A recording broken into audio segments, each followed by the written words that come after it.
দেখো বন্ধুরা, মাছগুলো কেটে ধুয়ে পরিষ্কার করে নিয়েছি। এই যে দেখো, কি মাছ? বাছা। এটা জানি না কি মাছ, বললাম বাছা মাছ, তবু বর বলেছিল বাছা মাছ। আর তোমরা যদি অন্য কিছু জানো তো কমেন্টে জানিও। তো যাই হোক, আমার হচ্ছে পাবদা মাছ। লবণ হলুদ মেখে নিচ্ছি। আর এই যে এটার মশলা কেটে রেখেছি, কাঁচা লঙ্কা, শুকনো লঙ্কা, পেঁয়াজ বাটা, আদা বাটা, জিরে বাটা দেবো। তো চলো এগুলো মিক্সচারে আমি বেটে নেবো।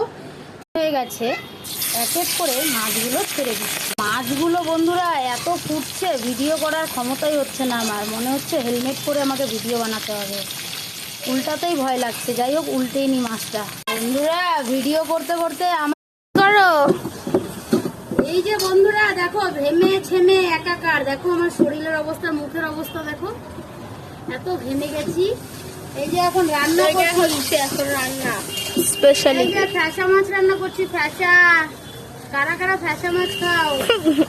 এই যে দেখো, আলু বেগুন ফ্যাসা মাছ ভেজে রেখেছি। আলু কই? আলু না, বেগুন আর ফ্যাসা মাছ। গরমে অবস্থা কাহিল। কোথায় কোথায় এত গরম পড়েছে কমেন্টে জানিও। আমাদের শিলিগুড়িতে তো প্রচুর গরম, আর গরমে তো আমি শেষ। যা গরম পড়েছে আজকে বন্ধুরা। তো চলো, আজকে আমি রান্না করছি ফ্যাসা মাছ। তোমরা কি কি রান্না করছো কমেন্টে জানিও, আলু বেগুন দিয়ে।